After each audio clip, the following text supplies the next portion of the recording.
Liverpool don't like to be beside the seaside, and can Palace really go down?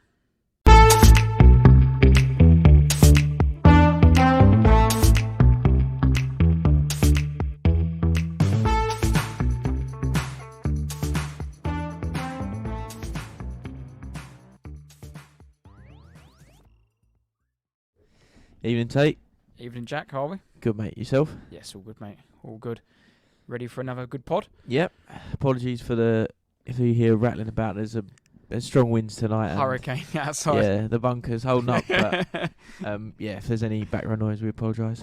Yeah, it's been an interesting weekend on and off the field. Been a bit difficult to get some content. Well, not content to review all the games in full with the 20-minute match of the day. Yeah, 20 minutes match of the day. No analysis. Going off 3-minute videos of each team. Yeah, a quick little. Unless you actually watch the game fully. Yeah. It's funny as well on that if you go on to, for example, West Ham had a pretty crap result and bad performance, but you go on their highlights of the game, it's like 2 minutes long. You go on Villa's, it's like 8 minutes. But yeah, we'll do our best. We'll get into all of it, yeah, and we'll break down all the games like we normally do. Probably start off with Bournemouth, Liverpool, moving on to Leicester, Chelsea, and then on to Manchester United and Southampton. There'll be our 3 games in focus, and then we will run through the rest of the results. We've got some good questions from some of our listeners we'll run through and answer for you guys. A bit on managers who could be facing the sack next. Our usual winner, the loser, team of the week, and the teaser. And talking of the teaser, I'll explain this week's one right now. Yep, I'm ready. Casemiro was sent off for the second time this season on Sunday. But which 3 players hold the all-time total record for red cards in Premier League history? So in the whole career within the Premier League? Yeah. So from whenever the Premier League started, was it 92, 91? Yeah. Till present day. 3 players are all top of the list. All right. Good one. So, like I said earlier, we'll start at the seaside, as the title suggests. Seasick Scousers. Yep. What was going on this season when they go down? They don't enjoy it, do they? They don't like the trip. They go down to the seaside. 2 defeats to Brighton, and then look at this for a turn up at the books. 7-0 last week against United. Beat Bournemouth 9-0 in August or September, whenever it was, and then lose 1-0. That's what just a massive turnaround, isn't it? From losing Bournemouth, then losing 9-0 away. Scott Parker gets the axe, and then beat him at home 1-0. Ridiculous, really. Well, I was saying to my granddad over the weekend, this is like that result epitomises what's the beauty of the Premier League. Yeah. For neutrals, forever, that is a game where, like you put like the that great meme in the group chat. Never back the early kickoff. Yeah. You never know what can happen. No. There's always everyone would have said Liverpool or you just said Liverpool. You just avoid it, and that's the whole reason why you just don't know. And like you're saying that if I looked at another league and saw Real Madrid were playing a relegation side, I wouldn't even know what they're called, but everybody knows who Bournemouth are, whether they're good or not. But not like I expected that to happen, but I'm like, it's that could easily happen, and obviously it has. And I don't know, it's just the Premier League, I suppose. But Liverpool just from one end to the other, aren't they? And it wasn't even, I'd say, a fluky result. They were by far the better team. Yeah, it wasn't an uneven game or like Liverpool absolutely battered them, and it was Bournemouth had a game plan. They stuck to it, and Liverpool just couldn't score. I mean, Liverpool had Van Dijk's header cleared off the line, but then apart from them, straight after that, Bournemouth had about 3 1-on-1s. I think they all flooded the lines. They had a few chances. Liverpool, like you said, Van Dijk's header, Gakpo was called like rightly offside. Obviously, the massive penalty miss from Salah with about 20 minutes to go. But Bournemouth were good on the counter, weren't they? And had like you said, plenty of chances themselves. And Billings scored in the 28th minute, didn't he? Yeah, it was a great goal from Bournemouth side of it. But what is Van Dijk doing? No, he's just a couple times though. He's just sort of going through the motions, and then he just sort of leaves him for Robertson, cuts the ball back, and Billings scores again. But not even not just Van Dijk, but the whole back four. I know that it's more a whole team when he defends and things like that, but if you just look at the back four itself, they were just getting caught out time after time, getting played through, run behind. It was, and I suppose they've been like that for a majority of the season, and I obviously don't watch them enough, but it's not good. It's a bit of a buzzword going around, but the word transition gets used a lot. But But Liverpool used to be, under Klopp, have always been a great team in transition, going forward and running and getting back into position, getting men behind the ball and then pouncing again. But this team is just not set up for that anymore. No, The legs are gone. The midfield has got, every week, it seems to me, there's a new 3 in midfield. You can't stick for 3. Even though over the last 5 games, haven't they won all? They've been basically undefeated in 5, haven't conceded the goal. But my God, this must be a pulling your hair out being a Liverpool fan. You've gone from losing to Real Madrid, then to beating Man United, and then back to losing to Bournemouth. Yeah, ridiculous. But like you said, the midfield, they started with, I think, 2 youngsters, didn't they? That Badjatic, and Elliott. Harvey Elliott, and then obviously Fabinho. they have Fabinho next to him. But yeah, maybe the 2 youngsters and the senior player just doesn't work because they took Henderson out when he played last week with Fabinho, and maybe 2 youngsters and that older head just doesn't work in the way they want to play. Because Elliott got hooked at half time, didn't he, for Jota who came on searching for the equaliser. I think it was Jota's header who won the penalty. Yeah. How that wasn't given in real time. And that's why I said definite penalty as well. Just there's a few, again, we'll talk about the decisions as it comes up, but yeah, just the most obvious pen and rightly given eventually. But yeah, why the ref hasn't decided. I think you've got maybe it's a bit harsh, but you've got a case of even a red card potentially if you stopped the ball going in the back of the net. Because the thing as well, think about it now, the ref can give it goes out of play, and they go, actually have a look, and then you can change your decision. I don't know, just stupid. They're just the refereeing standard at the minute. It reminds me a bit like that handball you had against Forest. Yeah, the guys who saved it. Yeah, Forest had back-to-back weekends, didn't they, earlier in the season? But it's the one Chelsea at West Ham when Souček dove and just saved it. And there's one we get onto the Southampton game. Very similar situation. Just blatant decisions. They're just totally not doing. And my man Salah stepped up. So I was going to mention that. I was literally about to leave the door, and the handball case came up, and I thought, I better watch because I think that's a penalty. It's got to be given. VAR was given, and I was literally had my finger on the red button to turn it off as soon as it went in. It went wide, and I was standing watching the TV, and mouth wide open, like, oh my God. That was his 21st penalty for Salah, and the first time he's totally missed the target. Bad penalty. I think he scored 18, obviously before the weekend. Scored 18, missed 2, keeper saved twice. But yeah, perhaps just totally missed the goal, miscued it, and yeah, terrible moment for Salah, wasn't it? He scored 3 and 2 as well. 3 and 2, 2 assists. You thought you'd bet your house on it, wouldn't you? I always back him for penalties because he's got a good technique, I think, where he just runs and just levers it. Yeah, he just absolutely levers it. Personal favourite of mine was in the Wanda versus Spurs. Yeah, After Sissoko clawed one out there, clawed the ball out the sky. Talk about handballs. That was never a handball. But what you can't put a player of that quality. You can't put. I know we all make mistakes, but you can't be doing that. No, and I didn't actually watch the last 20 minutes, so. But I think that was just sort of that was their chance. If that had gone in, I think they probably would have gone on to win it. I was going to say it did that. If that had gone in, would it have changed the result? It possibly could have. I think Klopp said it might have changed the result, but not the performance. As in, obviously he's not very happy with how they played.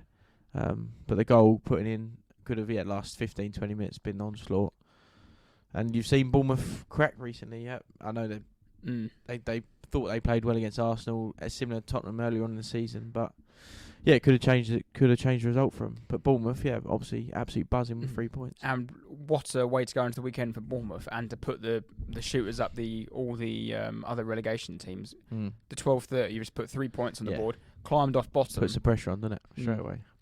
Especially after, like you said, the heartbreak they would have had from last week, losing in the 98th minute to Arsenal. But that's their run of games, I said. They had City, they got beat 4-1. They played Arsenal, got beat last seconds. And then they've got 3 points against Liverpool. So for them to get 3 points out of those 3 games, they're probably well happy with that. And then they go into the next few. Who have they got next? Up next, got Villa. Yeah, Villa away. And again, who they beat earlier in the season, first day of the season. It's obviously a far easier game than the previous 3, so they'll be full of confidence. And I think Gary O'Neill said that's been coming. He said that's been coming, to be honest. And the fine margins went their way. Salah misses a penalty. Van Dijk's header doesn't go in. They obviously score, keep a clean sheet, and they get the 3 points. Puts them 18th now, 24 points. That was a great result for them. Like I said, the run of fixtures they've just had. I think they're Man City, Arsenal, and Liverpool. Yeah. if you had said on paper to them, "Oh, you take 3 points No, out of it'd be them, buzzing, yeah. 3 out of 9, Yeah. you'd take it, wouldn't you? Yeah. If you would say, "Oh, you can draw every single one of Yeah, them," yeah. 100%. Yeah. That's how you look at it. Yeah. That's a fair play to them. Great result for them. Mm. But I did see a really interesting stat because obviously Liverpool beat them 9-0 earlier in the season, and there's been 4 previous occasions in the Premier League history that a team has lost 9-0, and on 3 of those in the reverse fixture, the other team has then won. So in adds to the list. 1994, Ipswich lost 9-0 away at Manchester United, and then the home game they won 3-2. Southampton, obviously, when they lost to Leicester. beat Leicester, Yeah. lost to Leicester 9-0. Yeah. They then won the away game 2-1, and Bournemouth here, obviously away at Liverpool, losing 9-0, win the home game. And like losing, conceding that many goals is awful, but I know it's quite easy to say, but at the end of the day, it's just 3 points. So yes, they've got battered 9-0, but then they have beat them in the reverse fixture. So yeah, they're 7 points from 15 as well, and in that run of games, they've played some really tough teams. It's actually not terrible. That's why they got themselves back in, and they're amongst all for the battle, I suppose, against relegation. Well, every time they seem down, and I've said it here numerous times, they're done. They come back and do a result like that. Well, I'll talk about it in a bit, but the 20th place to Palace, who are 12th, there's 5 points between them all, and that's like the championship sort of thing when they're like 12th moving to 5th or whatever it is. So yeah, it's all ridiculously tight. I do think Bournemouth will go down, but they're definitely putting up a fight, and when other teams aren't. So yeah, it'll go right down to the wire, I think. And I know on Liverpool, they've lost consecutive Premier League matches against opponents starting the day at the bottom of the league. Obviously, they lost to Wolves earlier in the season, and then they've now lost to Bournemouth back-to-back games since they've been bottom of the league. It's shambolic for them, innit? And they've got here as well, Liverpool have drawn 1 and lost twice against all 3 promoted sides away. And that's their first time since 2010-11 where they lost all 3 of those games against newly promoted sides. So they haven't even got one. That year they didn't even get 1 win. But this year, drawn 1, lost 2 against obviously Bournemouth, Forest, and who got promoted? Fulham. Their first game of the season, won it 2-2. Yeah, so they're struggling against the poor sides, and a team like Liverpool, what we're used to recently, is not what you expect at all. Like we mentioned earlier, you would have put your house on them winning that after just beating United 7-0, and that's their push to go. Let's grow up now and let's get top 4. Yeah. Let's stop pissing around. Yeah, exactly. But then everyone just goes hiding again. That they play like they've played all season. They play crap. Maybe this is just this Liverpool this season. Yeah. They're going to finish 6th. I think us, Liverpool, Newcastle, probably very similar. They're just like it was last year. Really, for 4th place was such a mess, and that's partly why Tottenham got it. And yeah, it's just all a bit of no one knows anymore. And Tottenham, a prime example. Liverpool seem to be doing exactly that, like you just said, basically. But you thought they were on a little run. I think they won 4 on a bounce, and you think, right, they smash United. They're going to beat Bournemouth, and then who's next? Who they got to play next? But yeah, it's not to be the case. And Liverpool have a weekend off this week because of the FA Cup, so they've got they play Madrid Wednesday, I think. And then they got Madrid in a week. Have a week to fester on that. A week to recover that. Was it 5-2 or 4-2? 5-2. Oh. Yeah. So they need to win 3 clear goals to get it to extra time. Yeah.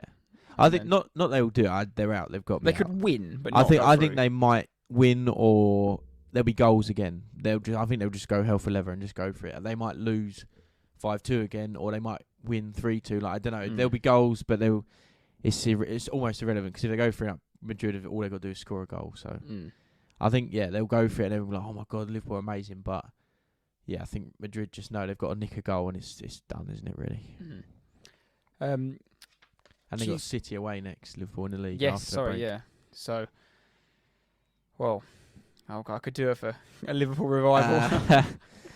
No, that's what I mean. Those were the games. Those were the highest quality Premier League games of the last 6-7 years. Them normally at the Etihad as well for me. It's always been that extra. You know, they haven't won City in the league away in the league. This is since November 2015.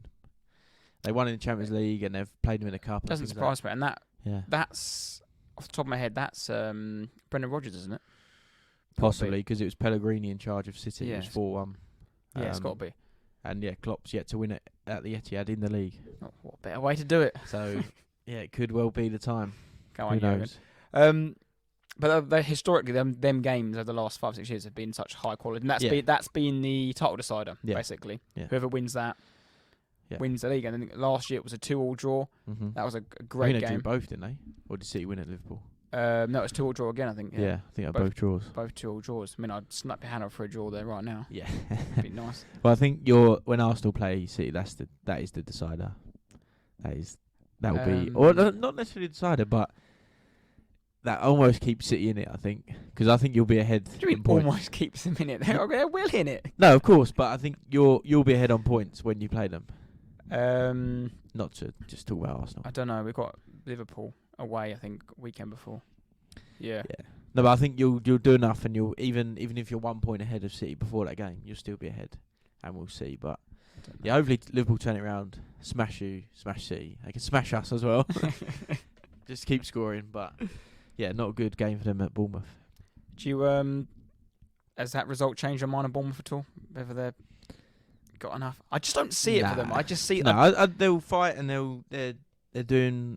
Obviously, they're against the bigger sides. They're playing well and giving loads of effort and all the rest of it. But no, I don't. I think they're not necessarily gone, but I would say them and Southampton for me. So looking at the league table here, I mean, we'll get on to the rest of the clubs later on, but they're level on points with West Ham and Leicester, 16, 17, 18, all on 24 points, but they do have by far the worst goal difference in that gap. I mean, there's a few teams around that score very little goals, but 25 goals is not enough. Southampton 20, West Ham 24, like Everton 20. It's just people aren't scoring goals, and that is the main. But it's glaringly obvious, and it's a simple thing to say, but all those sides at the bottom just can't score. 2 wins there, last 5. Villa next. Villa next. Would they be happy for a draw? But then a draw's even good enough at this stage. I don't know. That's the thing. Yeah. And Villa away, Villa are unbeaten in 3, but then they are that side mid-table where they could just get beat at home to Bournemouth, and they might win in the game after. So, yeah, I think Bournemouth are out. I think they're out.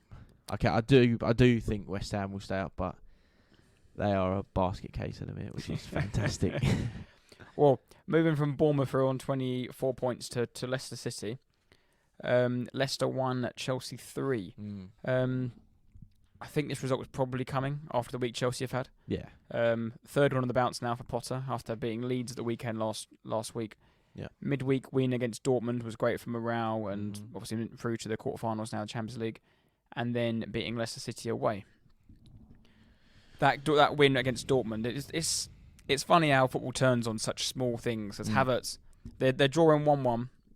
Havertz gets the penalty, misses, rightly or wrongly, he gets to take it again. Yeah. Whether that's the person the bloke who kicks the ball away changes the outcome whatsoever. Yeah, it's so true. They are the rules, and he did encroach, but so did half of 6 other players. Exactly. It is what it is. But that's how football changes, and they would have had the foot would be on the other shoe when Potter things weren't going wrong for him, and vice versa. But to get 3 wins out of 3 is fantastic for them. And is he slowly turning things around? He looks to me like he's got a more settled team now. He's picking similar players, and he's still always picking the same formation as well. Like I've noticed, and they weren't at the start the same players like you just said, but he was consistent with the formation. Now he's probably found like maybe 12, 13 players that he's like, right, you'll do for me. Whack, they're gonna play, and it's worked. And like I said, this week they've been brilliant and got 3 wins, so you can't really ask for much more. But yeah, Potter said that this was a team performance over the week, and the spirit is developing, and you can tell like Felix is a very, very good player. Fernandes is playing with better players like the likes of Felix, so they're only going to improve. But yeah, they were just 3 ridiculous goals, or 4 brilliant goals really. Even Leicester's was pretty good, but yeah, all 3 of Chelsea's goals were fantastic. The first one, I've got a real sticking point with the goalkeeper though. Danny Ward, He should save that. He has to save that. It's a great technique. He should. To pluck the ball out the air like that and hit the target is fantastic, and not getting anything away from the strike. Any goalkeeper worth their money saves that. But we had this discussion, didn't we, about the goalies. Like, Danny Ward was second choice, potentially third choice at Leicester. Wasn't even thought about starting in the Prem. Now he's basically their number one. They've for some reason sold Schmeichel and basically give all their trust and faith into Danny Ward. And he, like I said, he's second choice, third choice. So, but yeah, it was poor. Because if you see Koulibaly boots the ball across, it's like, doesn't search out anyone of that cross. No. Danny Ward's got his hands in the air like orchestrating. That's the word. I'm not even probably saying it. His defence, getting them to move out, move across, and then one hand's up in the air, and he hits it. He hits it perfectly, to be fair. Yeah. But because his hand's up in the air, he then can't get down. He's done near post, and it's shambles. Poor. It's a shambles of a bit of goalkeeping. Being that he's near post from that angle, never should go in. No. Chilwell's got a bit of beef anyway with the old Leicester fans. Yeah, but they were giving him crap. Him and Fofana, every touch they were booing and. Because Chilwell's got a bit of back and forth with that before. Maybe he scored in the FA Cup final, went mad, and then it got ruled out for offside.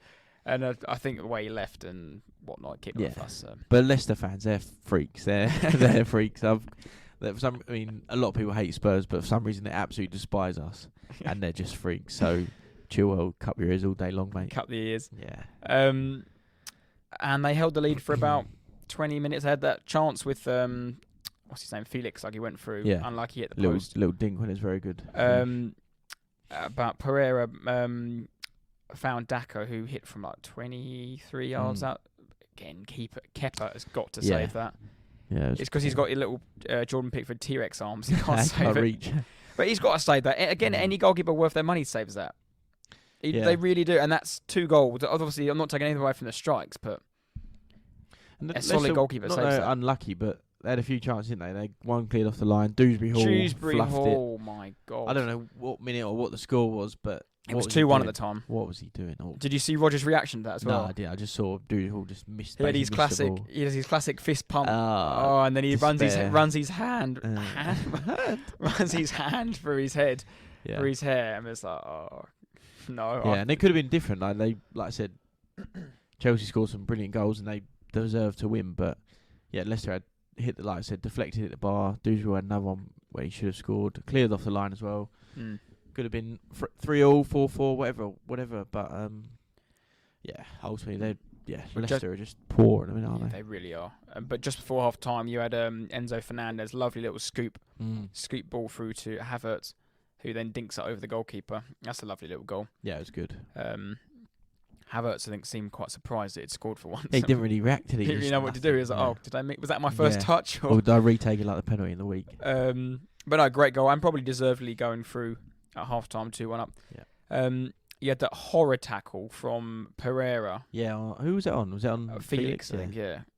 But not even a yellow. Looked at VAR and was like, no. Like, excuse me? Yeah. But that's a red card in a 3-match ban I've ever seen one. But because they decided to not give a red card, they can't give a yellow. But yeah, it was just, again, we'll talk about it. But yeah, other red cards this weekend and others in the past, and that's just a red card. It's a horrific challenge. Yeah. And Pereira was actually one who set up the goal, so that could have changed. Chelsea seemed to dominate the second half. Although, like you said, Leicester had the odd occasion with, especially that Dewsbury Hall chance missed, but then Kovacic rounded it off shortly after Mudryk had his goal disallowed for offside. Yeah. Lovely little volley though, wasn't it, from Kovacic? Like a the Canio-esque. Yeah, it just sort of scissored it, and it was quality goal. Joe Cole always reminds me of that technique. He used to do that. I don't know why that. Yeah, I know what you mean. Yeah, it was very good. Very good goal. But Kovacic and Fernandez centre mid should be a good pairing, and it should work, and they should be beating teams like Leicester. Yeah, 100%. If you've got £100 million centre midfielder and a £60 million centre, you should be better than Dewsbury Hall, who played for Luton, and a half-injured James Maddison. So, but no, that's Chelsea's first away win since October. Is it? When they beat Villa 2-0. Bloody hell! First away win. Did not know that. My mate Ruben, wing back again. Yep. Loftus, if you listened. Back-to-back games playing right wing back now. At the age of 27. Big man. Surely they've got someone else that can play there. Surely. All the youngsters they've got out on loan or just a winger they can put there. I won't bring him up again. But I do think Potter is now maybe turning it around. Maybe he's got more time for the players to believe in him. He's like I said at the beginning, he's picking a more settled team. Fofana's come back in. I think that's a big plus for them. Yeah. Cucurella is playing in a 5, not as a left back on his own. Yeah. So he's getting a bit more protection. He's got Chilwell to protect him. Yeah. So he looks a bit more solid. Yeah, that's with Cucurella. If they were to play a 4, Chilwell would play left back every day of the week, and they brought Cucurella in, like you said, We'd like to think so, but just, you keep chopping and changing. That was his problem. And then now they've, like you said, they've settled back 5, back 3, whatever, and Cucurella's part of that. He slots in quite well, but and then back 4 at the minute he just gets found out. Same, I think, with Koulibaly as well. I don't think he's cut up for the Premier League at this stage. Yeah, he needs help. In a back 4. Nah, no way. Just can't play out from the back. I don't think he's got the pace he used to have. No, he just seems all over the place. And you wouldn't play Loftus-Cheek right back. No, I mean, he might want to. Well, he might want to still play this anything, just to keep playing for Chelsea. But Chelsea up next. They've got. I did look at this Everton. You'd think he's got to get a win there. Was it Everton at home? Let me check. It is at Stamford Bridge. Yeah. The Saturday, only televised 5:30. game of the weekend. Oof, Dash. Obviously the FA Cup's involved, which is a bit of a shambles, really. Yeah, it should be a win, shouldn't it? You'd think so, and that's 4 on the bounce. Whether they get they're through to the next round of the Champions League. It would not surprise me whatsoever if somehow, I can't believe I'm going to say this, makes me feel sick. Chelsea somehow got a 3rd Champions League. Because every time they win the Champions League, it's their worst team they have of that era. The first and time they're always doing terrible in the league. Yeah, the first time they had Di Matteo as a manager. They had it was like Drogba's last game of his Drogba 1.0 at Chelsea. Yeah. They had there was no John Terry there. Lampard was old. Bertrand left mid when Bertrand made his Champions League debut. Yeah, who was ridiculous. Left mid. Ivanovic was suspended. At Bayern Munich, against Bayern Munich, on penalties. Robin had missed in extra time. Making me sick if you think about it.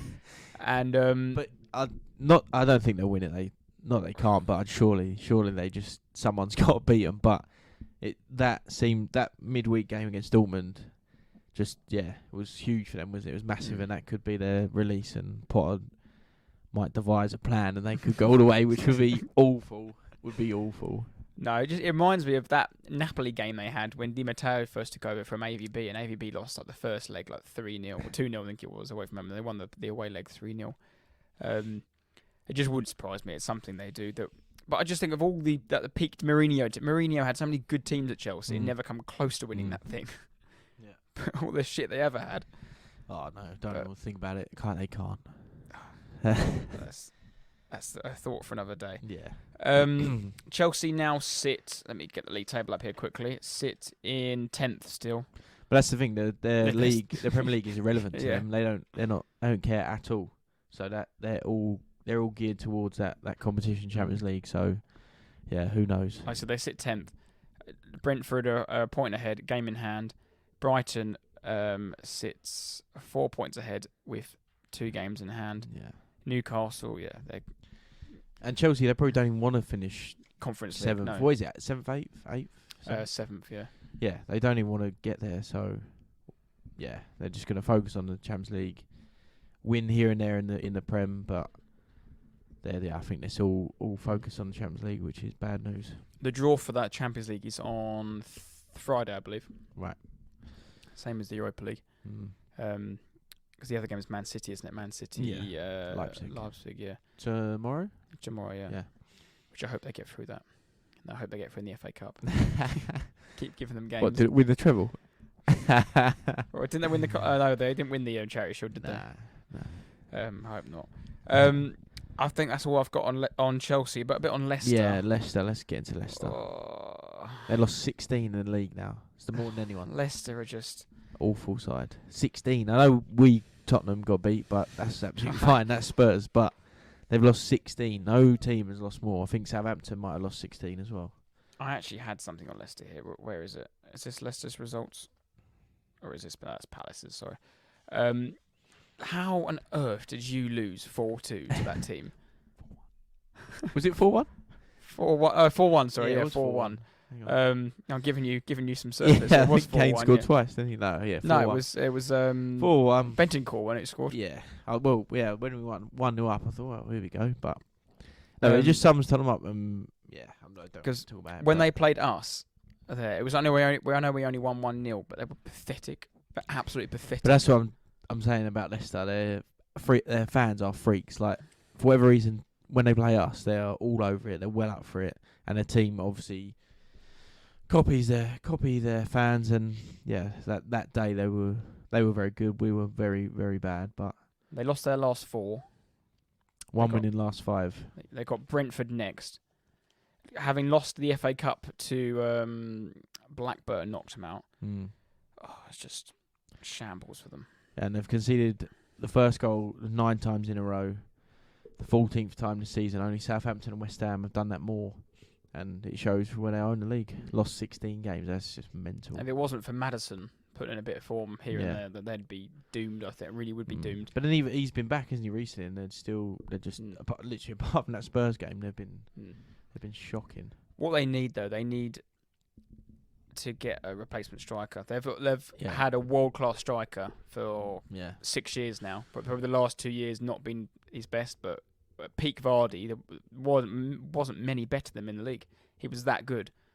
2 golden boots, maybe just the one, but he would always score 20 goals a season easily, and that's what they've missed this year. They haven't got that goal. Patterson Daka, crap. Yeah, right. and because we're going to talk about the sort of managerial situation going on later on, but yeah, similar to what you're saying, they've declined in the last 2 seasons massively, and they've had Vardy, and they've still got Vardy, which is fine, but like you're saying, they haven't replaced him. They tried to bring in Daka. Iheanacho's been there a couple of seasons now. They're just they're just a massive decline from what Vardy was providing, and yeah, they've never replaced it. Schmeichel goes in the summer. They then trust and rely on Danny Ward, who's again, like I said, third choice. They brought in that Wout Face, who's just a reckless centre half. Yeah, got sent off. Yeah, we didn't even mention that. And that's the only player they've really brought in that's playing. And yeah, I mean, don't worry, they've had some injuries, but obviously Maddison is vital to them. Is Tielemans injured, or he's just not really been in it? As his head's not there. Here and there. I know he's been injured in that for like 3 weeks now, but he hasn't signed a new contract. He's going. Yeah, it's really cliche to say, but he's like, his head is just totally turned, and he's ready to leave. And he thought he was probably going to go in the summer. Then thought probably going to go in January. Yeah, and then tried in January, and probably similar with Maddison. He probably thought, although he's half and half, like still wants to play and doing what he can, but in the back of his mind, he probably thought, well, I'll go to whoever if they're paying 40, 50 million for me.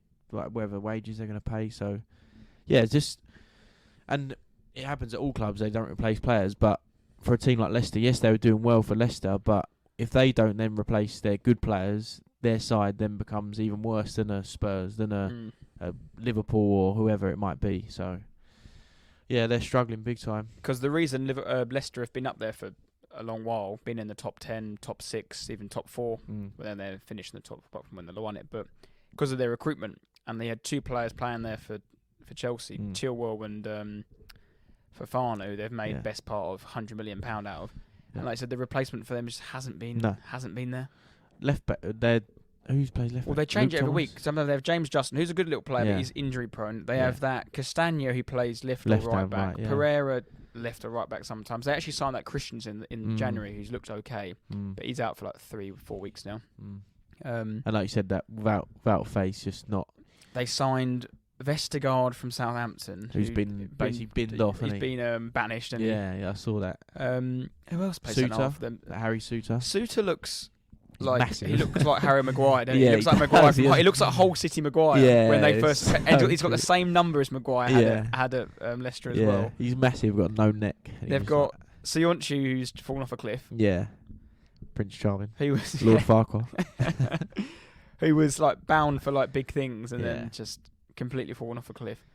And they've got Brendan Rodgers in charge, so they look desperate. And Ndidi has just vanished, become awful. Yeah. They're starting that Mendy who they've had, who was like the Kante replacement, just because he was small and come from the French league. That's literally it. There's no reason why he would be in goal like Kante, who's injury prone, went on loan twice, I think, and just not been there. And Maddison, if Maddison doesn't do anything, they don't they score don't or do win, anything. yeah. And if they concede, then they lose. Hence the reason they are 24 points. Yeah, Joint 4 on a bounce now. Yeah. Loss. Joint joint third bottom with Bournemouth and West Ham. Yeah, and only in that time 4 games, only scoring once. Yeah, but I know then they score 4 against us. It just it must be infuriating for Leicester. But then, like many of these teams that we talk about at the bottom, the next run of games, they're also all playing each other, and they've got mid-table sides here and there. That's when they need to get the points, doesn't it? Like Leicester, they got Brentford away on the 18th. So, I mean, we might as well move on to the Man United Southampton game, but then we'll have a quick break after that. But what I was going to segue into that, if you think Bournemouth played a big team, Liverpool got 3 points. That's 3 points you shouldn't really get. You think? I mean, that's like bonus points. Yeah. Leicester play a big team, and they get none. Southampton go away to United and get a big point. I mean, it does take the game does turn on 34 minutes when Casemiro gets sent off. Yeah. But before that, Walcott had a chance to score. Southampton didn't go there to be rolled over. No, it turned into obviously the red card affects it, but yeah, like you said before, Walcott had a nice header, point blank save from De Gea, but yeah, and then Casemiro, red card. And I don't know what you think, but for me, rightly so, red card. So initially, it was Anthony Taylor gave a yellow card, and then Andre Mariner told him to have a look on the an on-field decision. On-field, is that what they call it? Sure, an on-field review. Screen. Looked at that review. Granted, they do put it in slow-mo, and does make things worse. And then Anthony Taylor changed his decision to red card. Yeah. And in your mind, red card? Oh yeah, definitely. I mean, we put the poll out on Instagram, and we had 100% yes, it was red card. Yeah, and I've seen. You might have heard similar things, but I've heard like ex-players say, and this is what they're saying that if you say the quote, it's doing if you've played the game, then all know it's not a red card. But no, it doesn't matter if you played the game or it's my mum looking at it. Like that is a red card. Casemiro's gone. Straight leg, studs up. Yes, he gets the ball, but he skims the top of it, and then he follows through all the rest of it into the bloke's leg that's straight. It's just endangers the opposition. It's just a rubbish tackle. It's a red card. I mean, it's one of them ones. I think because Casemiro's the destroyer, isn't he? The talk of the town. Yeah. Everyone's got it on his lips. He's playing so well. Man United have improved because of him. If that's Robbie Savage, or Roy, or someone like that, red card straight away. Like, but even Granit Xhaka 2 years ago, red card, or Højbjerg, something like that. It just looks sloppy. Yeah, and I don't even know if he even played for him, but if that Romero that was at Southampton, Romelu, wasn't it? Whatever, is the bald fella. If he'd done it, that's a red card. I mean, he doesn't even play for him anymore, I don't think. But if he'd done it, it's a red card. Without even the ref gives a red card. They don't need VAR, all that rubbish. So. Yeah, no, you're 100% correct. Yeah, and to be fair, they said it on Sky Sports. I saw that Stephen Warnock was doing the ref watch, and that Derek Alex a donut. But Stephen Warnock said, like, because of the way Casemiro tackles with his legs straightened, that the player that he's against can't react, can't tackle him back, because if he tackles him back, then he's going to hurt himself. Like if he kicks up into a straight studded foot, he's going to either injure himself, break a leg, break a bone, whatever it is. So. Yeah, it's just a shocking tackle. I don't think he means it. Like I said, he skims the top of the ball, but accidents happen. Yeah, but it's a red card. I think it's a red card. Accidents happen. He's missed the ball and he's gone straight into the shins. Yeah, and that then has made the game wide open. Yeah, it's give Southampton a chance. They are now up, a bit of confidence, and they're like, right, 10 men, we can have a go here. And they did. Having started the game well, that's like you said, an extra incentive to keep going.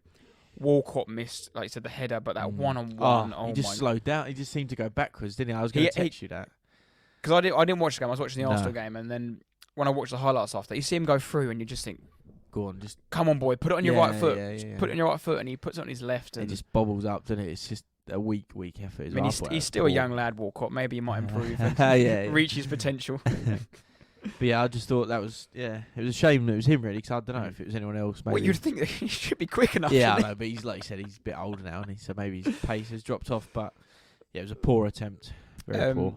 James Ward-Prowse hit the crossbar for a free kick. Yeah. I put a note here. What a way that would have been to was it to beat or equal Beckham's record? I think it's one off. It might be one. It might have been the equaling free kick, and that would have been to score a free kick at Old Trafford. Yeah. That'd have been special, wouldn't it? To equal I thought when I watched the highlights and you see Ward-Prowse lining up, I actually thought like United have seen David Beckham, they've seen Cristiano Ronaldo take free kicks, and Ward-Prowse to bend one in would be perfect. But I've just got here that Ward-Prowse free kicks are brilliant. Whatever Southampton do, if they go down, stay up, whatever happens, Ward-Prowse free kicks. That is how you take a free kick. Isn't it really funny that he's really, really good at free kicks, but shocking at penalties? Yeah, he hates them, doesn't he? I think he's missed 3 of them. Yeah, he says he'd rather have a free kick. I think he's missed 3 penalties this season, but they should let Ainsley Maitland-Niles take them. Yeah. Like, cool, calm, yeah, customer. ice cool.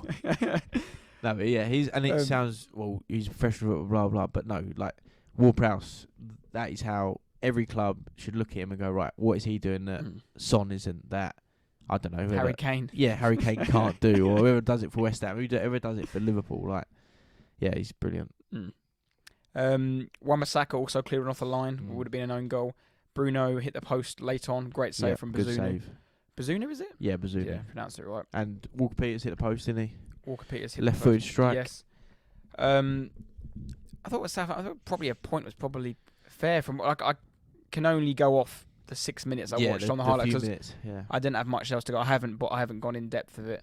No, I didn't look at the stats or nothing. But yeah, just pretty much what we said. It was just entertaining 0-0. The red card helped Southampton. I think both keepers were really good, making good saves. And yeah, it's probably. I think they're both sets of managers were pretty. It's like always is in a draw. They always say, "Oh, I wish you could have won, or we could have done this, could have done that." But it's a draw for a reason, and yeah, it turned that way, didn't it? But yeah, just Ten Hag was complaining about the ref, VAR. Oh, actually, the penalty, the handball. So I've heard this. I haven't actually seen the video. You need to see it because it's not on the highlights. No, yeah, you need to. I just typed in because it was Walker-Peters, wasn't it? Bellicott chap. Or was it? Oh, yeah. Yeah, I think the young centre half. I just typed his name in handball United, and it comes up from Rashford's cross, wasn't it? Or something yeah, like he basically like almost falls to his all fours and puts his arms on the ground, and it just hits his like left arm. Similar to Souček sort of vibe. Similar idea, but yeah, not as completely accidental, but handball. Accidental, but yeah, it's like he's like in a press up position almost, and it's just handball. That is awful. The Fernandes where he falls over, that's not a penalty, but I do agree that handball should have been given. I mean, the draw leaves both teams in an interesting position. Are United out of the title race? They were out last week when they got battered. Just on United, so they're now third, 2 points ahead of Spurs. So if this is ridiculous. Listen to this. Listener. Listen to this point right here. Massive if, but if Spurs win next week against bottom of the league Southampton, Spurs who are at the lowest. They're miserable, upset fans. Manager is questioned daily about his job, and they're linked with a new manager when we have a current manager. Arguably our best player ever, Kane, is linked every day with a move away, which seems like it's been going on for 2 years. If they win, a huge if, because we all know what Tottenham are like, they'll go above this sensational transform side under Erik ten Hag, who's the saviour, the dark horses for the title, Man United, back where they belong. Tottenham will go above them. So, shove that, you Essex Reds. I've got notes here. Too many games for Man United. Is that the issue? Do you think they're getting a bit fatigued? They've been playing every 3 days since the World Cup. So I've got some notes here.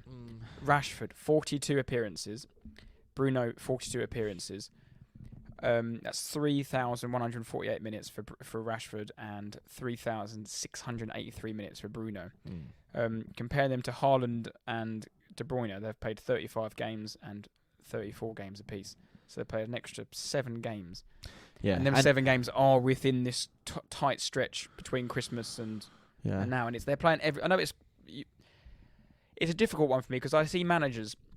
Klopp's always been very bad, complaining about the fixtures and all this and all that. Good teams, the best teams play the most games because they're winning all the games. Yeah, there's a reason Man United are playing because they've already won a cup because they've played all the games there. They've got through the Europa League. It was your fault that you didn't win your group in the Europa League, so you had to play the knockout game. Yeah. The more games you win, the more you're going to play. Yeah, and on my point, I just said that yes, United. You say, United have won a cup. You're right. United have just won the cup. They're still in a competition. Tottenham win nothing as usual, but my point still stands. However, like you're saying, yes, they're playing a lot of games, but like again, the same point. They're winning. They're supposedly they're doing well and winning, so they're going to keep playing. They're going to keep playing in these competitions. I don't think they're playing enough, and that's as a professional footballer, especially ones that are playing. Everyone says, "Oh, they need rest." No, like they play, so they played at the weekend. They'll rest for a day, recover on the day after, have a light training session, then they'll play again. So they're not. It's not. People think they play, then they next day, the next 3 days or whatever it is till the game, they're training 100%, doing this, doing that. No, it's not. It's not what they do. Like they've got all the technology, all the money in the world, all the brains put together to maximize their body and their performance. So yeah, they can play loads of games. I don't really agree with that argument. Someone who will be well rested will be Casemiro. Yeah, because of his second red card of the season, 4-match ban this time. Yeah, it's bad. Is that because it's 2 straight reds? Yeah. Is it technically back to back, isn't it? No, it just means if you get your second. Oh right. So if you got sent off again, you get 5. Oh wow. Brilliant. But the teams he plays against, he misses aren't nothing special. No. On paper, that is obviously on paper. But when he comes back, I think his first game back is like Chelsea and then it's Spurs. Great. Shock. With Casemiro, they got a win percentage of 76. Without him, 43%.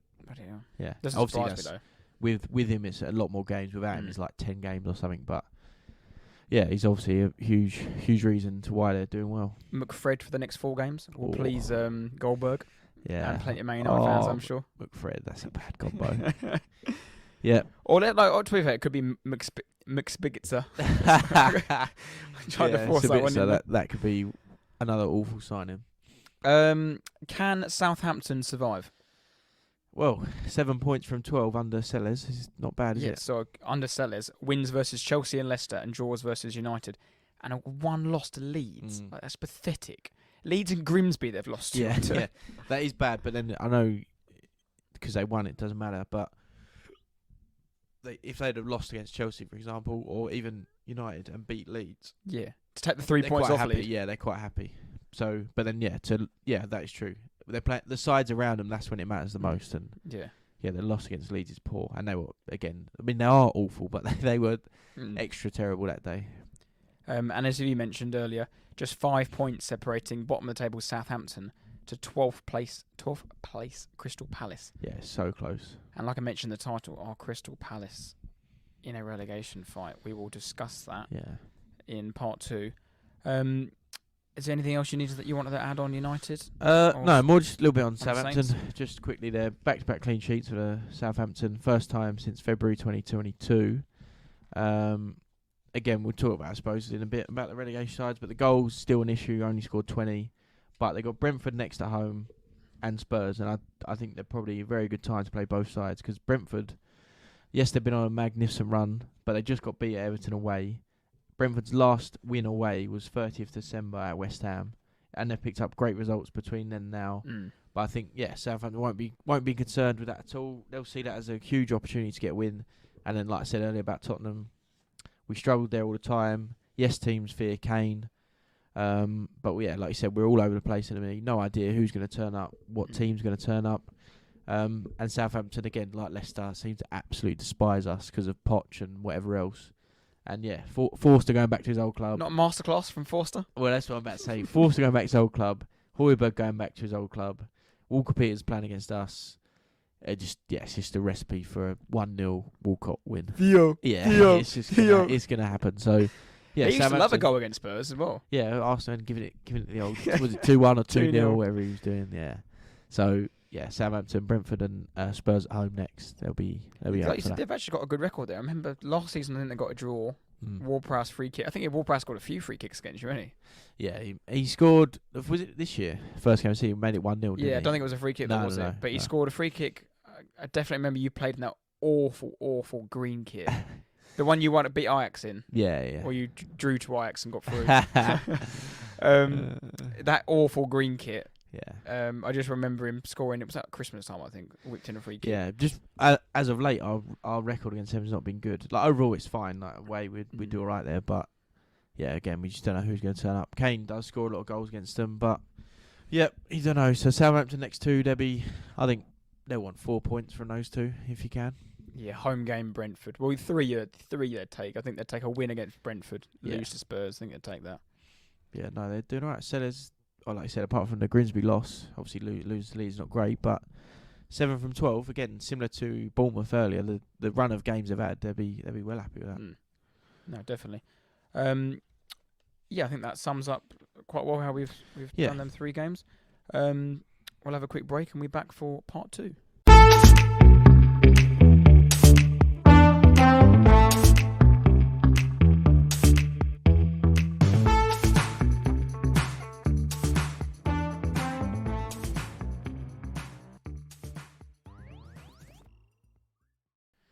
So we're going to attempt to discuss the managerial merry-go-round, which normally happens in the Premier League, and focus on some of the underperforming sides, underperforming managers, and just sort of let you know what we think.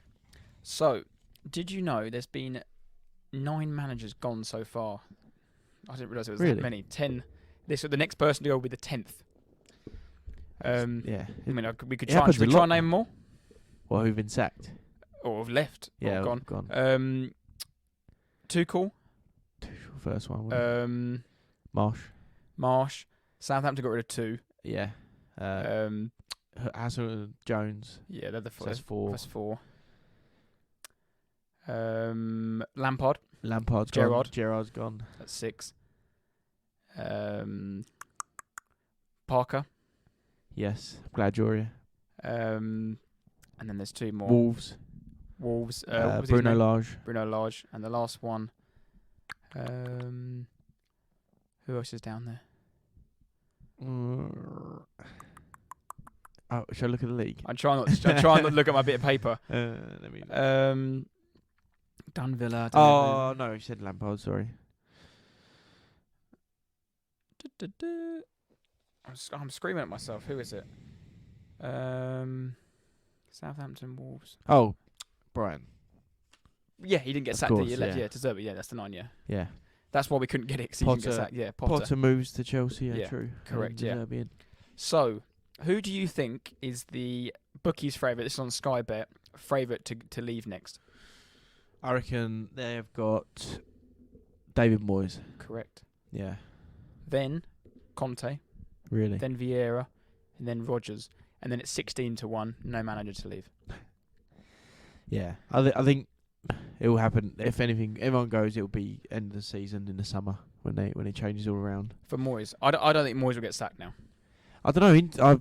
I've read some things and saw some bits. I would say Moyes would have got sacked in the summer, but I don't even. In the summer, I think they'll part ways. Yeah, he won't get sacked like we did last time with him. Yeah, well, I don't honestly. He could even stay, which is terrible news for West Ham. But the one I mentioned a few weeks back was Vieira was struggling. He's having a poor time. Yeah. I've got some numbers on Palace I'd like to read out to you listeners. If I can find my page of my notes, bear with me. Apologies, this is very unprofessional. So, since the World Cup, they have been a disgrace, basically. Let me find it here. Since they've come back from the World Cup, 26th of December, first game back, lost 3-0 to Fulham, 2 red cards. Horrific. Yeah. Horrific. Then like every team gets, they get their confidence win against Bournemouth. Yeah. 2-0. That is literally it. Everyone knows, like, similar to what you just said, but it's like, their last win was Bournemouth. Their last win was like 2 months ago against Bournemouth. 31st of the 12th, 22, New Year's Eve, the last time they won a game in front of 9,927 people, which is a disgrace for a Premier League ground. League One. It's an absolute disgrace. But moving on, then they lose to Spurs, lose to Chelsea, draw to United, and then 95th minute, snoozed 0-0 draw against Newcastle, then lose to United, draw to Brighton, which Brighton should have won because it was a horrendous VAR decision, draw to Brentford, draw to Liverpool, lose to Villa, then lose to Man City. Up next, Brighton away, the arch enemy, the Yes. the M6. They what hate is it? it. What is it? The M4 or whatever. M4, I think they hate it. They hate that. That's what the name derby. is. But yeah, And a then weird Arsenal rivalry. away at the weekend. They have not had a shot on target in the last 3 games, which is a Opta first stat. The first since stats began in 2003 when they started recording them. They're the first Premier League team ever not to have a shot on target in 3 consecutive Premier League games. That actually makes me sick. Um, But like I said earlier, like all these sides we talk about, it's just it's obvious. But yeah, scoring goals is a main issue, and it's almost always the case. In everyone goes, "Oh, I can't score goals, can't score goals." But yeah, Palace are a perfect example of that. Like we've mentioned previously and loads of times before, how crucial these players like Tony, Callum Wilson, when Newcastle were poor, Mitrovic, they're just invaluable players. Yeah, and even Watkins now. Watkins can get you 10 to 12 goals a season for a team like massive, that. Yeah, huge. Because Zaha will do it eventually. Here and there, he might do it a season after, but he's a winger, and they need someone up there, focal point, who's going to get you goals all the time. Yeah, and they constantly play Jordan Ayew, and he must grow up from him. He's crap. He must do again. He must be one of those players that just is like ticks all the boxes for the stats and the running and the pressing and all the rest of it. But and his brother God. as well. Get rid of his brother as well. That horrific. Why? So I'm jumping on this one. I forgot. I could have been my loser of the week for this one. He's not. But the penalty he took for Ghana in the World Cup was a disgrace. And why is he then on penalties? Because he takes a stupid run up where he starts against the tree, the slowest goalkeeper in the Prem, who falls down like a whatever. He's the worst. And he saves your penalty. No, sorry. Back to Palace. Didn't they both play for Palace? Well, they both played for Swansea at some stage, didn't they? Swansea, they would have. It's got me worked up a bit. That the Ayew brothers are a disgrace. Oh yeah, they've robbed a living. How have they got a Premier League living? Robbed a living. Yeah. Andre Ayew was playing for some Saudi team like 2 weeks ago. Yeah. But Palace, they've only got 6 wins. So 20th to 12th. 20th to 12th place. Leeds have got 5 wins. Everyone else has 6 or 7. So Palace only just got 6. Last season they lost 12 games in the whole Premier League season. They've lost 11 so far. And again, everyone has 12 or 11 games to go. So losing 5-6 more games probably, which sounds pretty blunt, but it could easily happen. It could be they could be right in there. Like I keep saying, they can't score goals like many others. But then I said, like, what do Palace want? What do they expect? Palace are 12th, right, aren't they? Yeah, exactly what I'm saying. Yes, they want better football, but they're 12th. What do they want to be 7th? And obviously, yes, they want to be fine up top, but realistically, they know they're not capable of doing that. So 10th is a good season for Palace. What do they want? What do they want? Yes, they want better football, and this run they're on is terrible for them. It's terrible news, but Vieira, in his first season in charge, got them to the FA Cup semi-final. They finished 12th. They had some good wins. They beat City, drew with Arsenal, and beat Man U at home. But that's the sort of season they sort of want. They want like memorable moments, like big nights or big games. Might be nick the away game, win or a draw or whatever. But yeah, mid-table, they finished 12th. That's where they currently are. So I think the frustrating thing for Palace this season has been the cliche you got in the Premier League. Like we said earlier, there's no easy games in the Premier League normally. Away at Palace, evening game. But it's not, has historically been, that's a tough place to go. You got to do well to get there. That's gone now. they have this season. It hasn't been like that. Yeah. I think it started when Arsenal went there the first game of the season. We made them look pretty ordinary. They are an ordinary team, but they can look good. Like massively. They smashed Arsenal their last 3 years, 3-0 their last year. They beat you there 3-0 last year, I think. Yeah, comfortable. They've had big moments since Liverpool there in the past. That performance they put on the weekend against Man City was a disgrace. Yeah. I know Man City are a very good team, but they literally just played 10-1. That was their formation. Gave away a disgraceful penalty. But there was no fight. There was no. The crowd was dead. There was no. That's what's been missing this season. I think that's what's frustrating the Palace fans is they haven't got that bit between their teeth this year. And it's easy for me to say because I'm not involved in Palace. I don't watch them play. And obviously, yes, you'd be frustrated with 10 games, no win, 5 losses. But yeah, I don't really know what they what they're expecting. Yes, they're expecting a better team, more fight, and all the rest of it. But I mean, they got Brighton away next, and that game in particular has always been a draw. The last win in that game was Palace away at Brighton in 2021. So it could be a game to ignite their season, put themselves on a little run. I think if they lose the Derby game, and so lose the Derby, then lose to Arsenal, I think he's done. Yeah, it'd be. Palace fans have got in the back of their mind as well, which I think is scaring them a bit, is that they're now going into the last 3 months of Wilfried Zaha being at Palace. Yeah. And Palace without Wilfried Zaha is not a pretty thought because they don't score goals in general. But Zaha, and when he's not there... Where's he? He go to what? Newcastle. Do you reckon? Maybe. He's better than Sam Maximin. Do you reckon? I don't know. I don't put it up. I wouldn't even say he goes to like a top 6 club. Oh, he was always like an Everton, but he's better than Everton now. I don't know. I really don't think so. I think think Palace is perfect. I think he's horrible. Never. You wouldn't think you'd buy him on a free? No chance. Surely he's better than R9. Never. No. Wilf, stay well away. How many goals has Richarlison got this year? 1 VAR disallowed. 2 in the Champions League. No, yeah. Richarlison, that's another discussion. But, yeah, no, Zaha just doesn't do anything for me. Despise the bloke. I think he's good enough to go for something like that. I wouldn't even be surprised if he went to... It sounds ridiculous, but like, even like Man United as like a backup. No. I don't know, but I think he's good enough to do a job somewhere. No, he's had his chance. Chelsea? Well, they just signed random players, don't they? Yeah, no. Zaha, if Palace had a couple more wins... Should I tell you where I think he'll go abroad? I think he'll go to somewhere like... Saudi Arabia. Or, like, I actually saw rumours from Saudi Arabia to play for Ronaldo. Like, just go get ridiculous amounts of money. A better... Yeah, no. Maybe go to Italy. If he went to Italy, he'd tear it up because that's the sort of it's a crap league, isn't it? Yeah, I don't like him. But, Palace. Vieira, 16 months in charge. I think if the end of the season could be the end of Vieira. So, I want to talk to you about your manager because not having a change of heart because I have slated him enough times this podcast. But obviously, it seems really boring. Like you just said, that they win on Saturday and they go above United. Everyone knows he's going to go at the end of the season. Can you get better than him though? If on paper, no. Like if he finishes 4th this year, you would have got back-to-back 4th place finishes, which is something going for Spurs. If Poch comes in, can he? And is Poch right to come back? Oh no! I've got to say, I absolutely love Poch, and he's the hero. He's the man. But I just don't think it's a good idea returning to that. Yeah, bringing someone back in. Like I don't think it'd be good for anyone. It ended terribly, like as they always do when the manager goes. Good for Eric Dyer. But that's when Poch.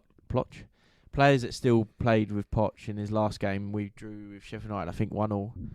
Should have lost that because of a horrific VAR decision that ruled out, what's his name? Who was that? It was a VAR decision. Lundstrom ruled it out for, like, you think his fingernail was offside. Yeah, it was correct. Great decision. Sanchez played, Dyer played, Davis, Gentleman, Huminson, Kane, Mora and Ryan Sessegnon were on the bench. And these players were part of the huge positives that he had, but they're also part of the massive negatives. And Son and Kane are exceptions. That can happen. You can have a player that's brilliant for many, many years, and everyone knows that. But yeah, the likes of Davis, Dyer, Mora, they're good for whatever time, 3 seasons, 4 seasons, whatever it is, couple years. But you've got to change them. You've got to change them around. And if he comes back and they're still here, they were the same players that messed up when he was in charge and it all went wrong. So they're not all of a sudden going to be brilliant players and, we love Poch and, we love play. They stopped playing and they were awful and he got sacked because of them. So, like I said, Conte, this is, like I said earlier, but it's the constant talk of him going and there's a new person coming in. Like I said, we're actually still battling for 4th here, whether we like the manager or like the club or whatever's going on. But, yeah, it's just every time you turn on the TV, it's like, well, Conte's gone. He doesn't want to be there, blah, blah. Who's the next person in? Is it Poch? Is it Luis Enrique? Is it whoever? But, yeah, I don't think it should be Poch. You got a name in mind you'd like? No, I don't know. I don't know. Not cause there's someone out there. It's not like, oh, who do we get? There's no one better. But Parker? no, God no. We'll get on to Parker. Bloody hell. No, I wouldn't even know who to get back, or who to get in. Sorry. But yeah, Martin Yole? Oh, I'd love Martin Yole back. Martin Yole, what a hero. What about was it David Pleat? David Pleat's Blue Army. David Pleat's Blue Army. I remember that. Hoddle back. Nah, get Juan de Ramos. He's the only bloke to win us a trophy. So Where is he now? probably on Seville? the beach. Probably on the beach in Spain, out smoking a cigar. But yeah, Conte is probably going to be gone in the end of the season. But I just don't know. Like I think, I know it's always easy in hindsight, but he wasn't a Spurs bloke. no, but neither was Mourinho. But I think everyone knew deep down Mourinho was wrong. Yeah. Conte, you thought could be different because he had a bit of a point to prove, you could say. But Yeah. Mourinho is just. I've said it before, but we just need to go back to finding someone a bit of an unknown. Ryan Mason? No, not Mason. But like Potter's gone to Chelsea, but Potter would have been that sort of person. And Eddie Howe before he went to Newcastle. What about De Zerbi? I've heard shouts of that, but I think that'd be very risky. I think it'd be very risky, and yeah, I don't know. I'm not saying he's rubbish or he's like none of that. I literally just wouldn't know. I wouldn't know why we'd get him, and he's been obviously done. They're doing well with Brian, but I think it'd be very, very risky. Do you worry that since Poch left, they obviously rushed and got Mourinho in, and then when they sacked Mourinho, was just a disaster. They sacked him the day before a cup final. Obviously no idea what they're going to do. They put Mason in for the end of the season. Then it was a calamity that summer, wasn't it? They went through like 6 people. Ended up with Nuno. Yeah. Sacked him after like 10 games. Yeah. And then went back to Conte, probably paid him double the price. And then after 18 months, the marriage hasn't worked and they're going to break up. And you're back at square one again. Is Levy the right person to go get another manager? Or does that's all? Yeah. So obviously it's talk for another day, but it's. Yeah, I mean that it could easily repeat, and that this summer could be a mess again. And yeah, that's it. That's the thing. I'm everyone's saying at home, oh, we don't want Conte, get rid of him, blah, blah, blah. But I'm sat here now, like, who do you get, but like, what do you do? How do you go about it? And yes, you need a plan, a strategy, and all the rest of it. But yeah, it's very difficult, very, very difficult.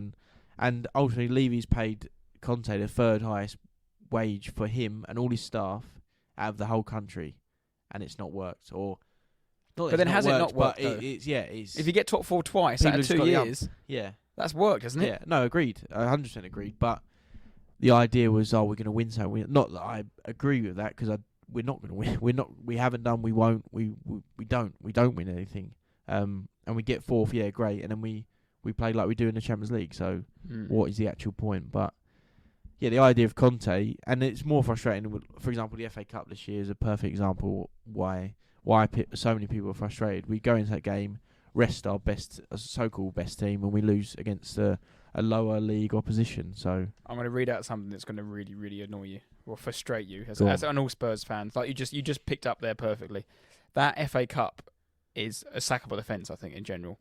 Because listen to this: FA Cup quarterfinals, Manchester City versus Burnley, Brighton versus Grimsby, Man United versus Fulham, Sheffield United versus Blackburn. 4 of them teams are going to be at Wembley in the semis. On paper, if we go in by pure. Man City, Brighton, United, Sheffield United. I mean, you could get unlucky and get Man City, but on a one-off cup game, that's when you want them. That's what I said recently, is that a manager like Conte in a one-off game, like a Champions League knockout, like a cup game, his style of football and the way he wants to manage all the rest of it should be perfect, should be ideal. Because in a one-off game, the way we play all the rest of it should work well. But FA Cup, he doesn't play his strongest side. Champions League, we are awful in 2 legs. So yeah, I just think we need to go back to finding a so-called Poch as such, and that's what we are. We might flirt with top 4. We might every so often flirt with winning the league and being up there with the best. But go and win, or not go and win, because it's obviously not easy. But yeah, go deeper into cup competitions. Go further in Europa League than we've ever done before, and just go back to that, because that is what we're about. And then the final manager we'll just touch on quickly, Brendan Rodgers. Again, I think like Moyes, I think they'll part ways in the summer. I think unless they are starting to really get suck in. But now Dyche has been hoovered up. Who are you getting? Like, who are you really bringing back? Who are you bringing back to get you safe? Yeah. Leicester don't seem to be that sort of snappy club to sack a manager on a whim. He's been, Brendan Rodgers has been in charge since 2018. Won the FA Cup there. Yeah, I've got here. They won the FA Cup in 2021. That's the first and only time they've won the FA Cup. That 21-22 season finished 8th, got to the semi-final of the Conference League. And then this year, 16th, level on points with 18th place Bournemouth. And like I said earlier, they just declined massively in 2 seasons. Poor transfer strategy / plan. Got rid of key players and not replaced them. Like I said earlier, Schmeichel goes. They elect Danny Ward as their number 1. Like you were talking about Jamie Vardy earlier. He's not as effective as he once was. But Iheanacho and Daka are massive drop-offs. Maddison, injury hit season, doesn't help. So Harvey Barnes is a good player, but they haven't got no one else to help him. No. Yeah, it's just a big decline, and it's always the manager that gets basically gets shoved out the door. And I don't disagree, because he's not been going well, and that is the simplest thing is to remove the manager. But the thing I see with Rodgers though is it seems to be a theme at all his clubs. His instant impact is always very, very good. Gets them to a very good level, but he's always been that manager for me that gets teams to like 5th or gets them to on the cusp. I know he won the FA Cup, so this is where the argument isn't quite as concrete. Gets them to the cusp of things, but never gets them over the line. I mean, do you remember them 2 seasons where they were going into the last game of the season 5th and 4th? They were literally 4th every single game of the season, and both back-to-back seasons. They dropped it on the last day, did it both times. That's when we got 4th, I think, one of the seasons or something like that. But yeah, Man United beat him once on basically a 4th place playoff, and it was like gutting for him. I think, like you said, Rodgers goes. Like you said, a lot of jobs will be open, and it's And like you said before, like Rodgers could be sacked at the end of the season. He would quite easily walk straight into that West Ham team. Oh, he could. Yeah, someone will get Rodgers. Southampton could quite easily, if they don't permanently appoint him, he could walk straight into there. Yeah, Rodgers would, if he was to leave or get sacked, he'd get a job easy in the Premier League. That's for sure. No, not a nice little segment that. Yeah. No manager leave for the end of the season though. Can you see that happening? I'll be quite surprised if someone not one person loses their job. Yeah, agreed. Yeah. Moving on to question time here. So we got a couple of listeners who've sent in a few questions. Miles Warner Denny. Hello, Miles. Miles. 3 questions he sent in for us. One of them was who would be a good manager for Spurs. We've touched on that. But one for you. Should Harry Kane leave in the summer or stay? And does that depend on the manager that comes in? Being selfish and a Tottenham fan, I don't want him to leave. No, Harry Kane shouldn't leave. But the football purists and everyone's saying, "Oh, he should leave. I feel bad for him. He needs to go." Blah blah and win things like. Maybe, but not. He had his chance, but I actually don't believe that he will go. I don't think he'll go either. I actually think he will stay at Spurs. Not because he's loyal but I just think he's missed his chance. I think City won't get him. Man United might. That's the only place Man United might go for an outlandish bid, and they could get him. But I think he'll stay. And the manager, I don't. Not that it doesn't matter, but I don't think that will just change. I just think he's set with what he wants to do. He wants to get the Premier League record, no doubt, and yes, he could do it if he moves to a Premier League club. But I just don't think he'll stay. I don't think he'll go. My point on the manager, the only reason I brought that up is because if you brought in a Nuno Espirito Santo-esque manager, I think he would have to hump and be like... Yeah. But if you brought in something new and exciting, because I don't think any Spurs fan was excited for Nuno, were they? Oh, God, no. I think they were like, oh, great, look at... Yeah, it was Conte, for the other hand, would have been exciting. Mourinho is exciting. It's something, he's a winner, he's new, he's got pedigree. Obviously, it didn't work, but... You know what I mean? That could, as a player, Yeah, it's a name, isn't it? you want to play for that. You want to play for that manager. Yeah. I would say though that it's not. I don't think Kane is one of the. I might be horribly wrong, but I don't think he's going to be one of those that kicks up a fuss and hands in a transfer request and sulks and basically waiting at the door to go.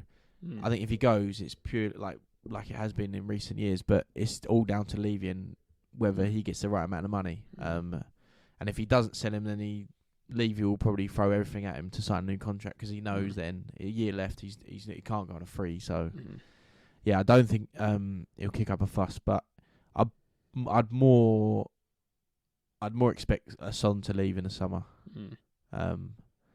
Obviously we need to have a big old rejig of players and whatnot, but those are two like main star top players that if we were to lose them, it'd be a big gap, I suppose. But yeah, I'd more see Son going first before Kane. No, good question, Miles. In his third question was, do Arsenal have enough to win the Premier League? Do they have enough? I don't know. I don't really want to answer this question. What I will say, it's very good to see Gabriel Jesus come back, and he looked very sharp in the 20 minutes he played. And you're still top, and he's been out. He's been out for 200 days, 150 days. I think he's been out for maybe 250 days. Can't remember the exact number.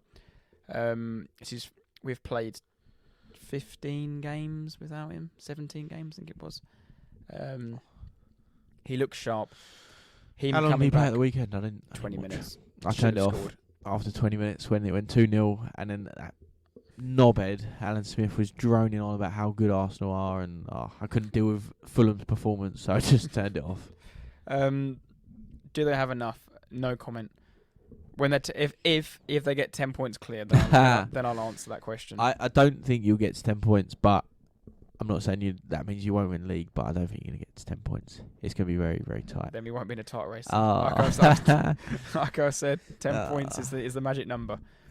And then this is a very good question from regular listener Andy Boyden, who is congratulations on selling your house. Finally, thank God. His last day, I think, in Lincoln is the 31st of March. He lives in Lincoln? Yeah. Oh, I didn't know that. Lincoln is and then he's down for Essex, and then he's off to Thailand, so the pod will be moving. I was going to Thailand, did he? Oh, right, he hadn't mentioned that 4 billion times. He's off to promote the pod in Thailand, so we see a spike in the Thailand numbers. Yeah. We know why. But away from them lady boys.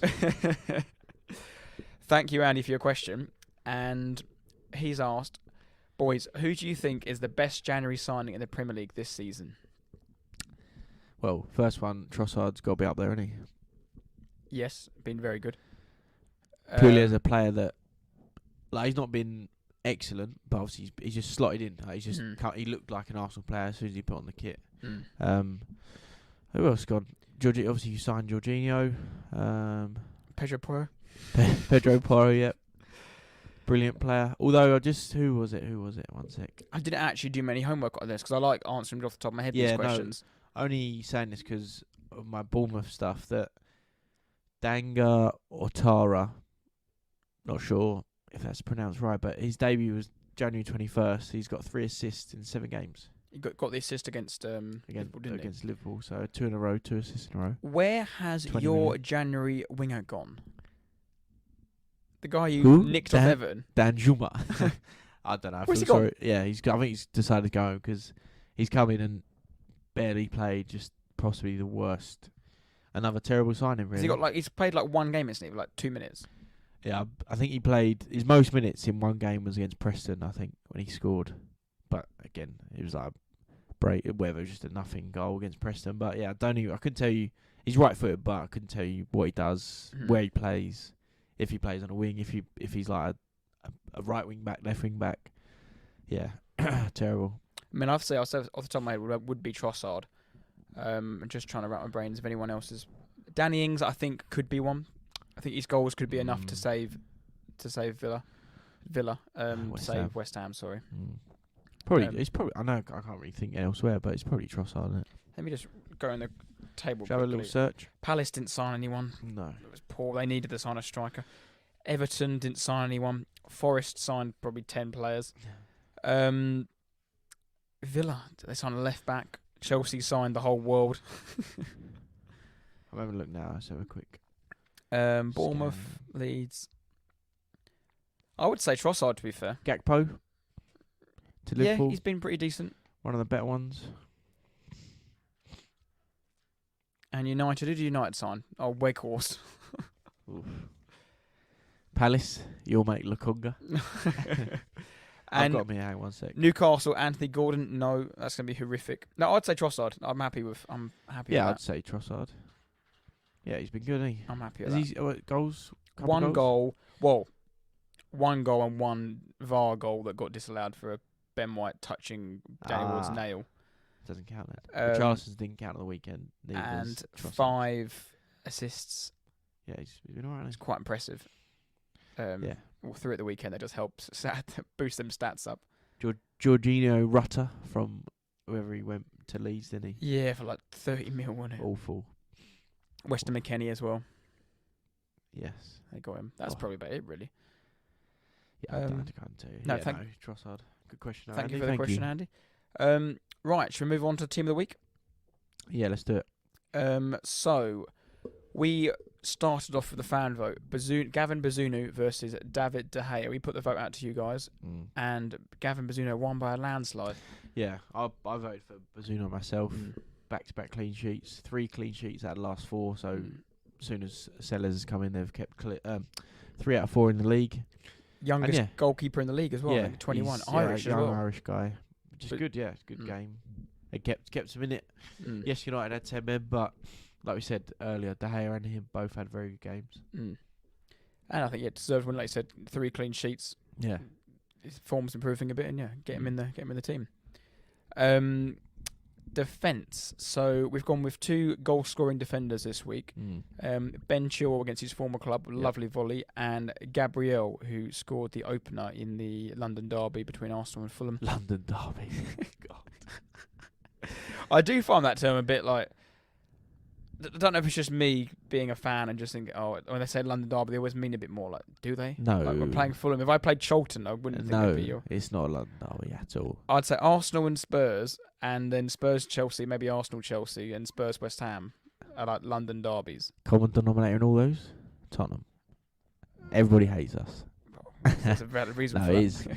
Oh, please explain. No, it is, yeah.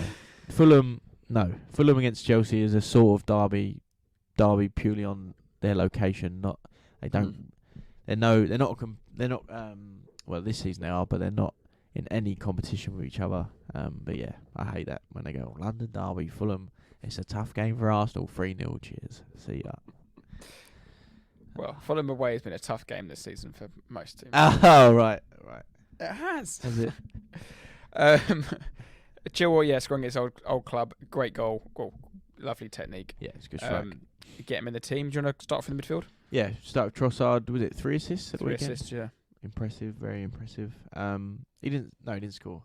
Just 3 assists. And Philip Billing, who got the goal for Bournemouth in the early kick-off against Liverpool. Back-to-back games scored. Yeah. Against Arsenal and he did. Liverpool. And, just good.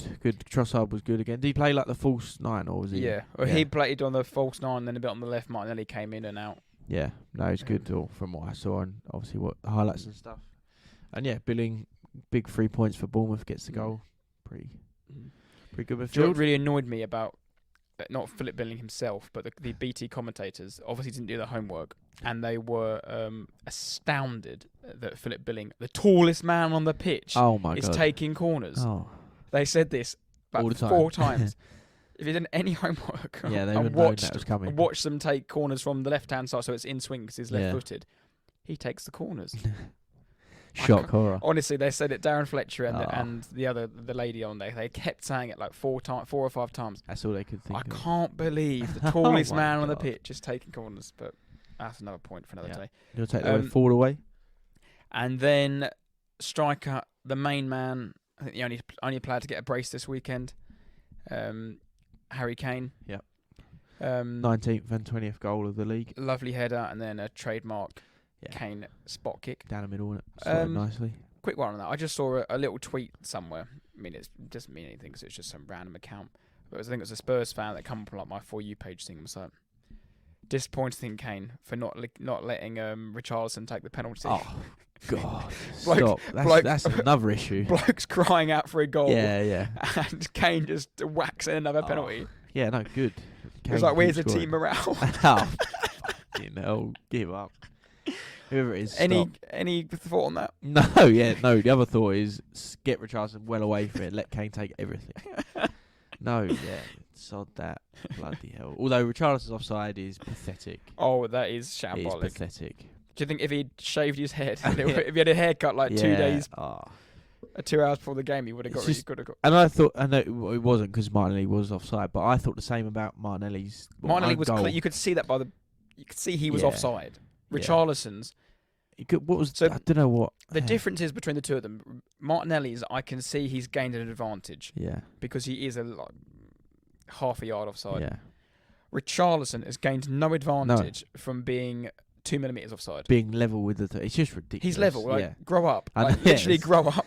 Yeah, it's madness. It's just Can you imagine an FA Cup final, Champions League final, World Cup final being decided on that? Yeah. Well, in a sense, it's not as big as that. But the Carling Cup final last year was decided on Lukaku's short being offside, wasn't it? Yeah. That was horrendous decision. He was level.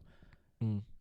And because they're saying as well, those decisions that Richarlison won, I think Martinelli they drew a line, didn't they? But because it's that tight, it goes up another level where you can't see the lines. Or just like what? Just do it like we said, Champions League, where it's basically like the game of FIFA, where they go down the line. You see a fake wall is on the end of the defender, and then any body part over that shaded area is offside. Just why is UEFA Champions League got that, and then Premier League hasn't? It's ridiculous. Shambles. But no, Kane very well deserved. Great header, and then emphatic penalty. Yeah. Bazunu, Chilwell, Gabriel, Trossard, Billing, and Harry Kane.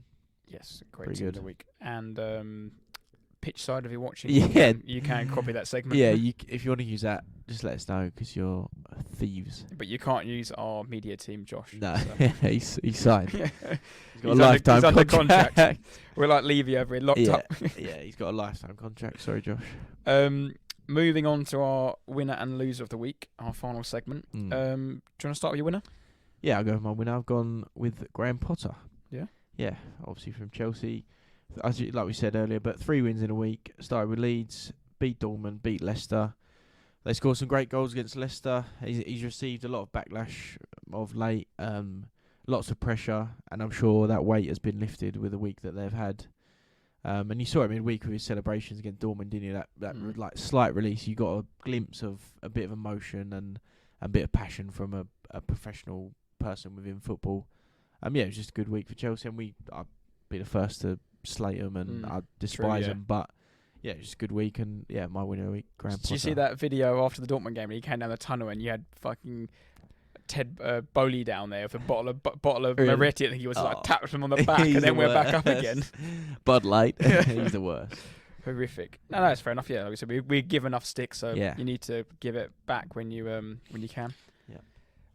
My winner of the week, I've mentioned Middlesbrough and Michael Carrick on here before in this section, but this week goes to Chuba Akpom of Middlesbrough, and he scored his 22nd Championship goal of the season on Saturday in a 3-1 away win at Swansea. Former Arsenal player, he left in 2013, I think. Been around lots of different clubs, trying to find his way in football. Really, been to Greece, been to Cyprus, come back again to the Championship. Been at Borough before a couple of years ago, didn't really work. Went back out to Cyprus, went back out to Greece. Didn't really work, and then came back to Borough. And this year, just gone off on one. It's just hit. He's 27 years old. Yeah. And sometimes these things just click, don't they? And it looks like he's now found his team, found his niche, found his level, and it's clicking. And for me, it's nice to see someone that I followed come through the ranks at Arsenal now succeed at a level, and he looks like he's enjoying his football. And Yep, no, he's good. He's been good, and he's part of why Borough are doing so well. Yeah, I like it. They could be in the Premier League, and he could have his chance at 28 years old next year to finally have a crack at the Premier League. You never know how these things work. Yeah, I like it. Do you want to start with your loser of the week? So my loser of the week is, I don't know if you listeners may have seen it in the over the weekend, is Bradford City goalkeeper Harry Lewis. He had a moment to fall. it's difficult to I mention if he's a loser or is he not, because the story how it plays out. He had a moment to forget on Saturday as he bizarrely caught the ball miles outside, and I mean miles outside his own penalty area during their 1-1 draw at Newport County in League Two. It was 0-0 at the time. The goalkeeper rushed out of his penalty area to catch a ball which was like 10 yards outside his area. I see and then rolled it straight out to his goalkeeper, to his left back. But because they share the ground with, I think it's Dragons and Newport RFC, the rugby team, the 22-yard line was still clearly quite drawn on the pitch. So it looked like he was in his area. And all the players then surrounded the ref, was like, he has to go, he has to go, he has to go, he has to go. And the refs felt some sympathy and only booked him. he's got away with it. And the players are in dead belief, like, how? Yeah, what's his like, he has come so far out of his area, he's caught the ball, but do you do common sense? Or is that just a straight red? I don't know.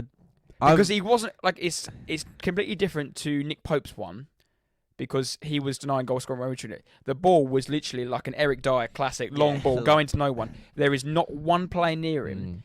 That ball was going out for a goal kick. It was too much pace on it whatsoever. There was no attacker even running through. And because he was so far out, he literally picked it up and it was like... Oh. And he rolled it out so calmly. You have to watch it. Yeah. I don't know. It's like, I suppose it's... The ref booked him because he was like... Oh, like, it's quite good, or it's quite surprising or whatever from the ref that, he sort of said, actually, like, it's obviously a clear mistake, but... Yeah, it's the rules, isn't it? It's just the goalie has messed up massively. Like, huge. Yeah, I don't know. It's a weird one, isn't it? I think as a ref, you probably should send him off, but... The game ended 1-1 in the end as well. Yeah. Yeah, I know. I had them in my... I had Bradford. Bastards. Do you know, a quick bonus question here, who the manager of Bradford is? Yes, I do. Mr. Mark Hughes. Yeah. I did know that, but I completely forgot when I saw it. I was like, oh, shit, I forgot about that. Mark, you're so random. No, but I'm pleased for that, because that's the level he should be at. League Two. Because we've said it enough times in this podcast. If you get sacked from every single Premier League club possible. Yeah. Well, it's like I said that manager segment, the merry-go-round. He was part of that, wasn't he? Yeah, fair play. Go back to League Two or League One or whatever it is. Yeah, and my loser week fits nicely because I've picked another manager. Pick Graham Potter for winning of the week. My loser of the week is your old mate, Scott Parker, who is, I think, now will become part of that manager merry-go-round of the bottom top sides of the Championship after he was sacked by Club Brugge in the week. So we record on Monday. Club Brugge played on a Tuesday night, I think, didn't they? And he was sacked on the Wednesday morning or Wednesday after they got beat in the second leg by Benfica.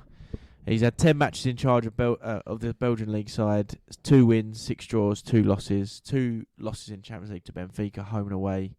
And the first game without Parker the weekend, they won 2-0 against Standard Liège. Sacked twice in a season. Scott Parker, loser of the week. Will you correct that to your win of the week if he wins you £500 in your bet? Oh, yeah, true. If West Ham, if you're listening... West Ham, please appoint Scott Parker. So I sent you a Sky Bet thing, wasn't it? And it was Scott Parker, next West Ham manager, 50-1. That's good. And he's stuck a $5 on it. Yeah, that's good. We'll have some of that, Scotty. Handing you a CV to the Olympic Stadium tomorrow, mate. But yeah, Scott Parker loser of the week. No, I like that. Right, to round up the podcast teaser, Casemiro was sent off for the second time this season on Sunday. But which 3 players hold the all-time record for red cards in Premier League history? Oh, it's come to me. David Dunn.